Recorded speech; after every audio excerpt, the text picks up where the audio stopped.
Hello and welcome to Throwback Thursday. If you're new to my channel, you may not have known that I had a previous channel that was deleted over 2.5 years ago. There was a whole spammer incident, and then this current channel got reported and it got deleted, which was kind of a bummer. It was only 24 hours, but I was able to get this channel back, and in the process of getting this channel back, I also got my OG channel back, which had a lot of knitting and crochet content on there that you have not seen.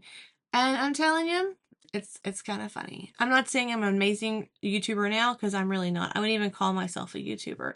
I just really love yarn and talking about yarn, and so if you like that, you may like my channel and some of my content. But I thought today we would kind of pull up one of those old videos and kind of see what I was talking about and what I made, and just kind of roast myself a little bit and the horrible editing that I used to do. So grab a project and let's get started. Hi everyone. Welcome. My name is Kim, also known as Yarning for a Smile, and it is May the 2nd at 8:03 a.m. And it's been a little over a month since I last recorded, and at the end of this I'll kind of go over what's been going on in my world. Just want to pause and say, do you notice the lovely headphones dangling down? I don't even think they made AirPods back then. I am a, craft podcast. If you are new to watching, thank you so much for checking me out. If you are returning, thank you so much for coming back. But I am craft-centered podcast. I knit, I spin, I crochet, I cross stitch. I used to be a big scrapbooker. I haven't done that in a while. It's kind of crazy.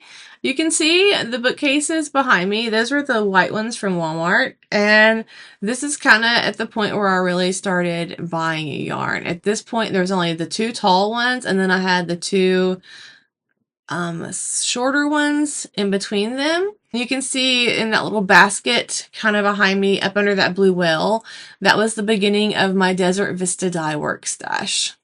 You can also see all the 80s stuff around because, well, that's me. That's how I've been from day one. There's my Cricut doll in the very top.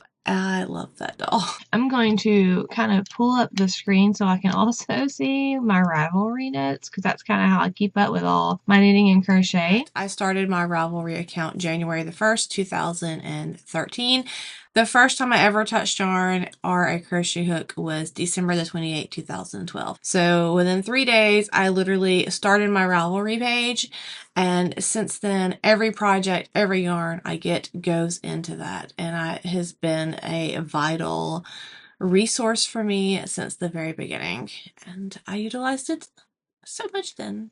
So the last time I talked, I think I showed the unicorn that I made and the knitted knockers and my Mrs. Fitz mitts. So obviously you can see that my inability to say words has not changed at all either. Completed anything since then. I completed something last night, but I haven't really taken a photo of it and shown anywhere. But I guess we'll just go right into that. So finished objects. I could say as a multiple because I have things that are finished that are not knitting. So the first thing I finished was actually some cross stitch stuff. Some what? But I'll show that in a second. So the first knitted thing that I've finished since I last spoke it's called a pattern called the Bramble Owl Softie, and it's by Sonia Phillip, and it's part of a kit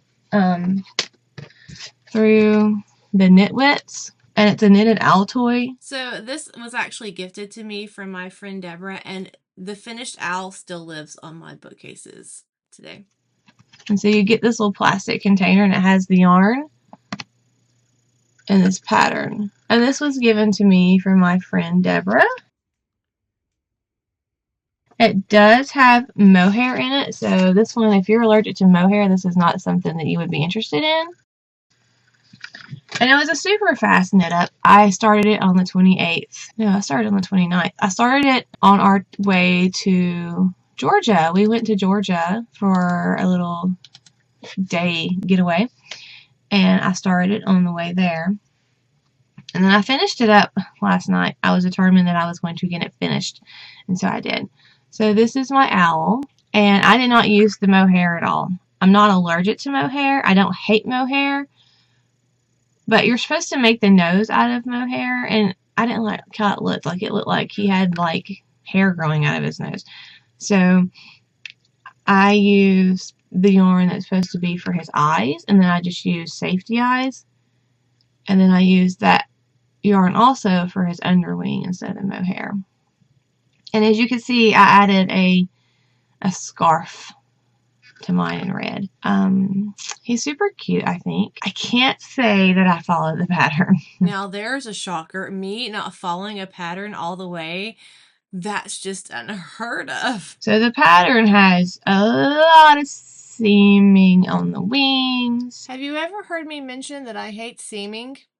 That goes all the way back since the beginning. And a lot of people were saying that the eyes, they can get the eyes to work out. I did kind of follow the pattern on the eyes, but I just shaped mine a little differently the way where I put them. And then I did my horns or ears a little bit differently.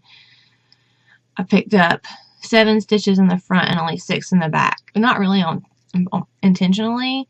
I just did it at night and I was watching TV. So I just made it the same on the second one. Seaming the wings was not my favorite thing to do because I am an anti-seamer. If I can knit something in the round, then I will. And I started doing this in the round, but then I realized I really want a different color underwing, and I don't know if I'd have enough of the solid to do the underwing also. So I knit them separately and then sew them together, which was not fun. But it's super, super cute. And I really appreciate Deborah giving it to me. It was fun to make. It was nice to have a finished object. I'm one of those people that if I don't finish something every now and then I kind of get a little stressed about it for whatever reason. And his little horns are not perfectly centered at all, but I think that kind of adds to his little quirkiness. And again, I was watching TV and it was late at night, so those things happen. Oh, but I wanted to talk because I'm in several Facebook knitting groups, Knit Chat, Addicted to Knitting, and these safety eyes have been a big topic lately. Let me go ahead and pause and say they're still a big topic, and I'm going to say it again here before I say it in old version me, but they're not intended for any child under the age of 3 or a pet, because no matter how secure you try to make them, they are plastic and they will pop and they will break and they are a choking hazard. So just keep that in mind. If you're gonna make a stuffy for a child under 3 or for a pet, just take the safer route and sew some eyes or whatever you need on there for peace of mind and just for the safety of whoever the giftee is. It says that in small print on all the packages. I usually get my safety eyes. If I have to, I get them from Hobby Lobby. But I really like to order them from an Etsy store called 6060. And they have great customer service and they ship fast and they have all different sizes. And I also get noses from there. So for whatever reason, that's all the footage I had from that day that I recorded. I don't think this actually ever made it onto my channel because this was actually from an old hard drive that I found. So maybe I will, as I go through those videos, I'll find the rest of this and we'll have like a part B. But I just wanted to share that with you as I talked about the owl, because I still have the owl and I just showed it during the video that it's actually on the wall to my right by my door. And I just think it's funny seeing the footage from back in the day. But I hope you have a great weekend. Thanks for watching and happy Throwback Thursday. Bye.